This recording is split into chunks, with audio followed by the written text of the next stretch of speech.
First contact. Captain Sarah Chen stood on the bridge of the exploration vessel Aurora, her weathered hands gripping the command chair as she studied the strange readings on her display.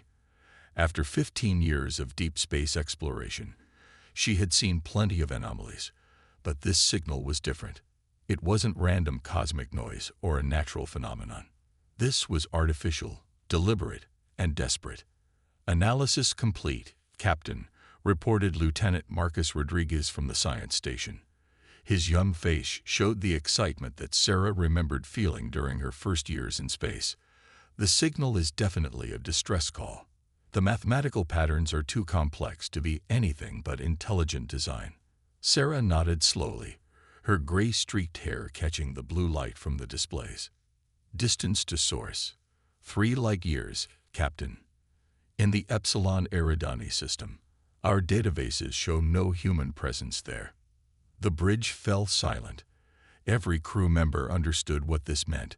First contact.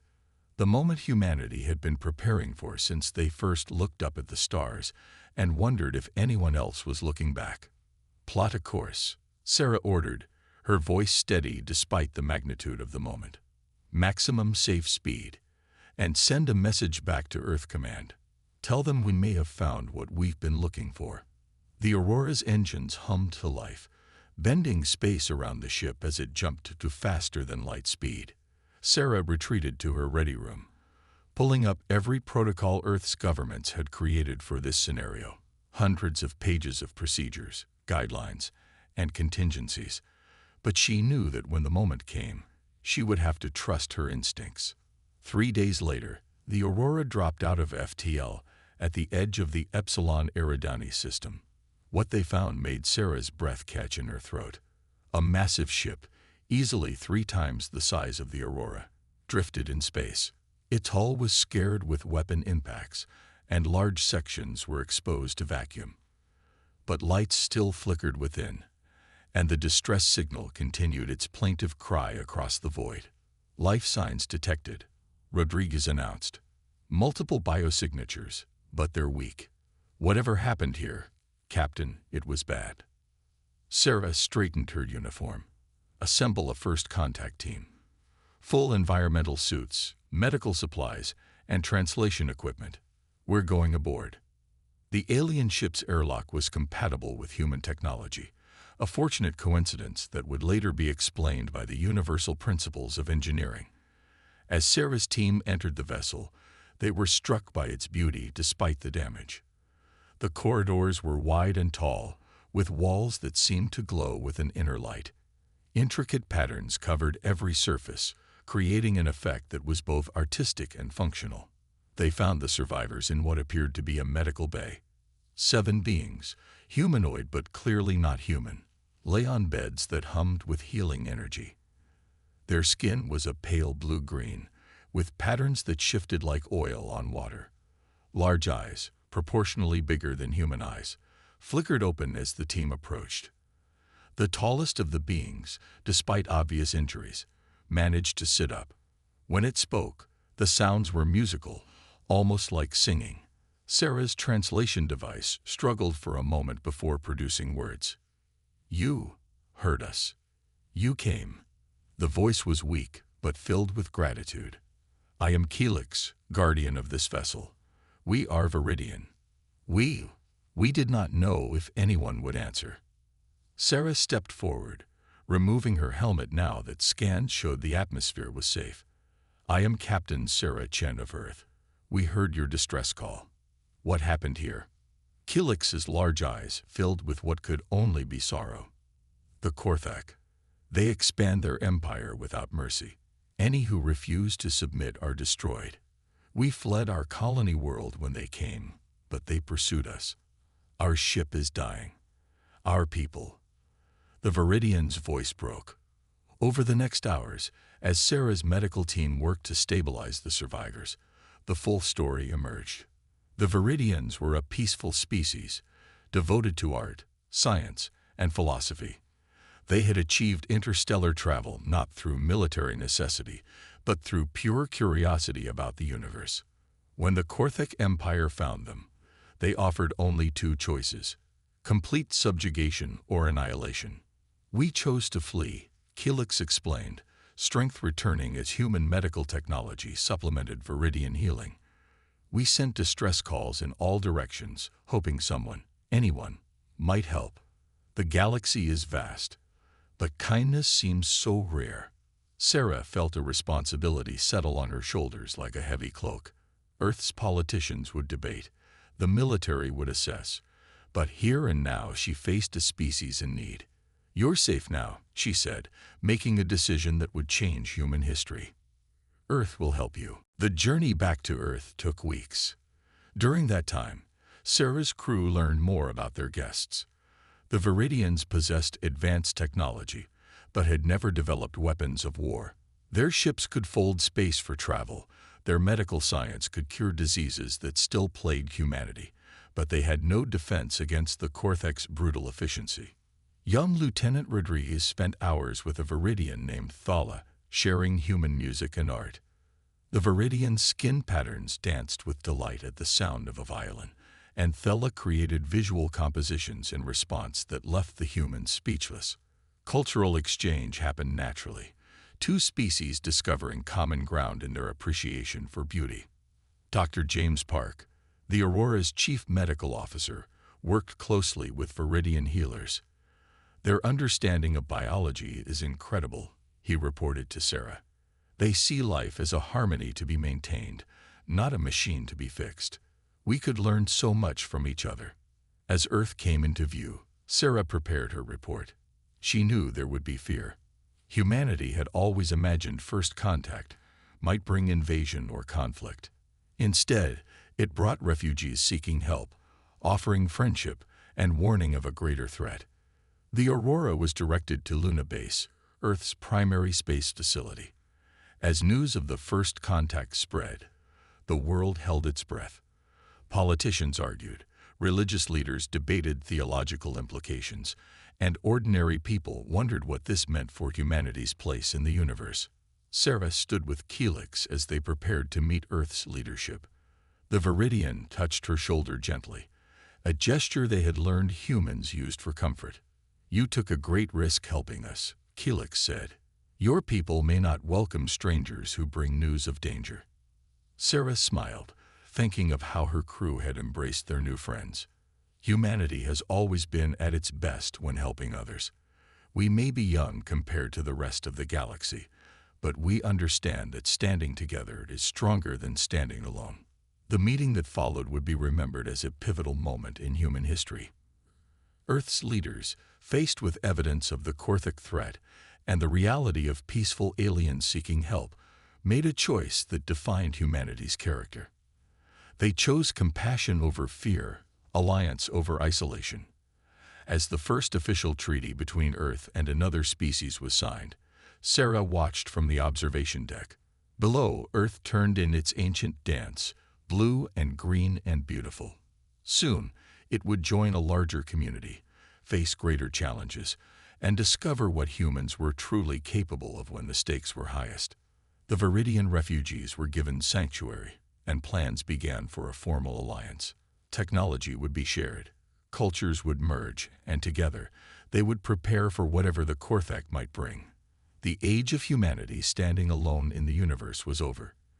The age of humanity standing for something greater had begun. The alliance forms. The morning sun cast long shadows across Geneva's old streets as Ambassador Michael Torres made his way to the newly constructed Interspecies Relations Center. 6 months had passed since the Aurora's return, and Earth had transformed in ways no one could have predicted. The once quiet diplomatic district now buzzed with activity as human officials worked alongside their Viridian counterparts. Michael paused at the building's entrance, still amazed by its architecture. Human engineers and Viridian designers had collaborated to create something neither species could have imagined alone. The structure seemed to breathe, its walls shifting subtly with the light, while maintaining the solid functionality humans required. It was a perfect metaphor for the alliance taking shape within. Inside, he found Keelix waiting in the main conference room. The Viridian had recovered fully from his injuries, and now served as the primary liaison between their species. His skin pattern swirled in greeting, a form of communication Michael was still learning to interpret. "Good morning, Ambassador Torres," Killick said, his English now flawless. "I trust you've reviewed the technology transfer proposals." Michael nodded, setting down his tablet. "I have. The medical applications alone will revolutionize healthcare on Earth, but there's still resistance from some quarters. People worry about becoming dependent on alien technology." Killick's patterns shifted to what Michael recognized as understanding mixed with concern. Fear of change is natural. We Viridians experienced similar doubts when we first achieved interstellar travel, but isolation is no longer an option for either of our peoples. The meeting that followed included representatives from Earth's major nations and 7 surviving Viridian colony groups. They discussed the next phase of technological exchange, focusing on defensive systems. The Viridians' expertise in energy manipulation, combined with human innovation in weapons design, was yielding promising results. Dr. Elena Vasquez, Earth's lead scientist on the project, presented the latest breakthrough.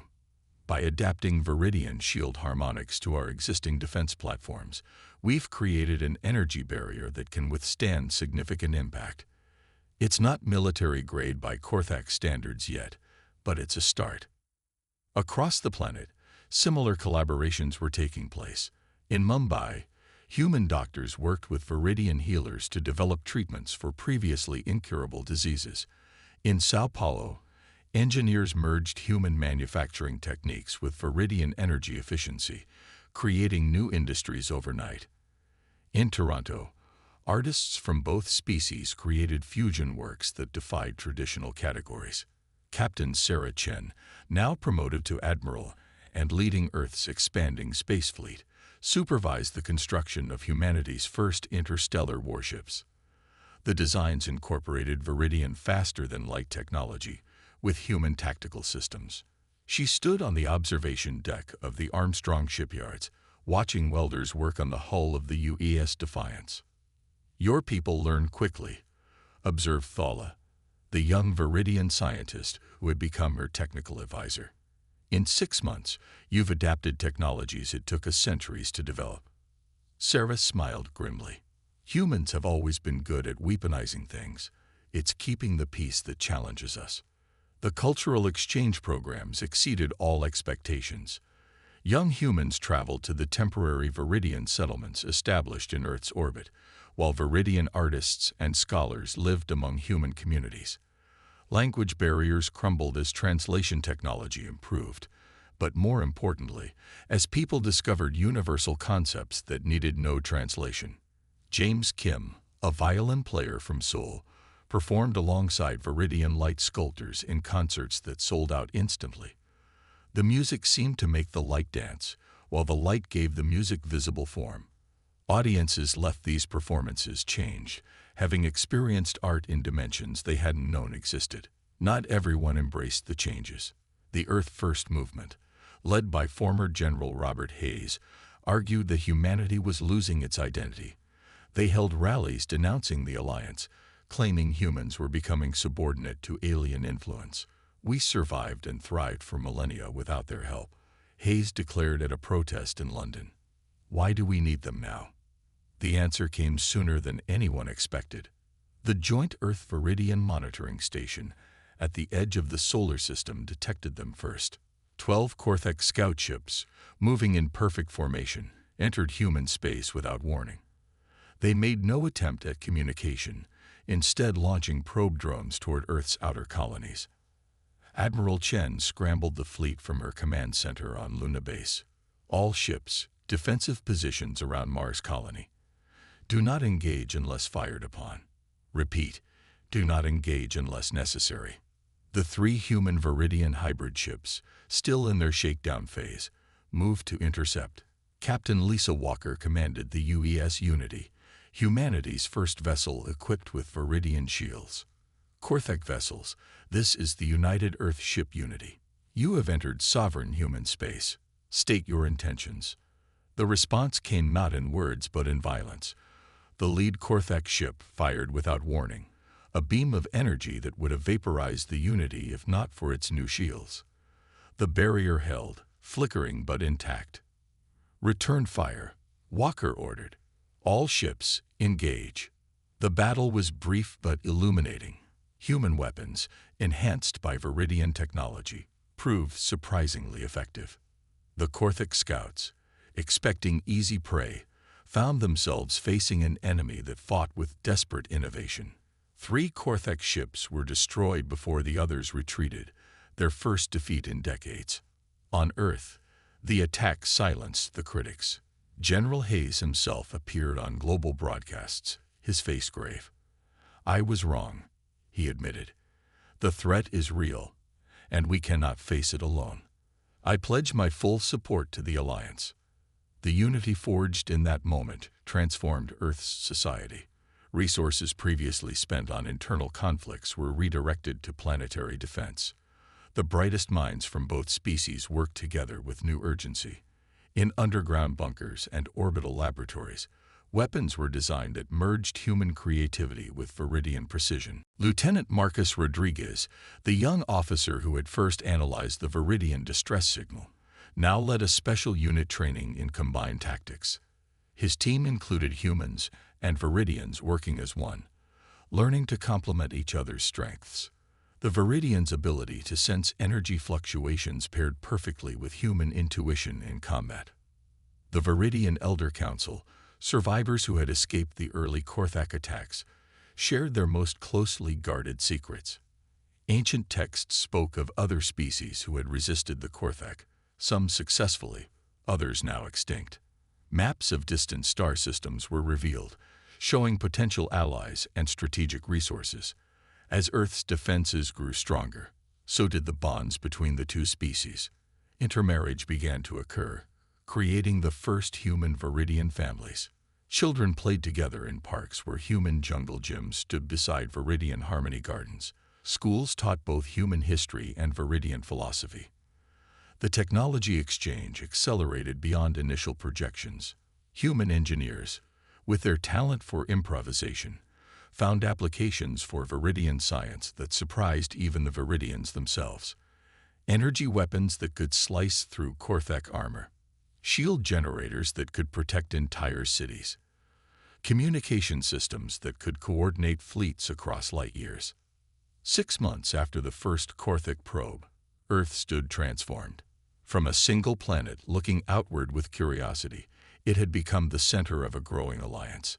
Refugee ships from other Viridian colonies arrived daily, their occupants bringing new knowledge and skills. Earth's moon bristled with defense installations, and the first joint colony ship prepared to establish an outpost in a system the Korthak had not yet discovered. Admiral Chen stood in the command center of Fortress Luna, the massive defense station built in record time. Beside her, Kilix observed the tactical displays showing Earth's growing fleet. "Your species continues to surprise us," the Viridian said. "We offered you our knowledge expecting little in return. Instead, you've given us hope." "That's what humans do," Sarah replied, watching ships from 2 worlds train together in the space beyond the moon. "We see a problem, and we refuse to accept it can't be solved. The Korthak think our alliance is weakness. They're about to learn it's our greatest strength." As if in response to her words, alarms began to sound throughout the station. Long-range sensors had detected a massive energy signature approaching from deep space. The main Korthak fleet had been located, and it was heading directly for Earth. The real war was about to begin.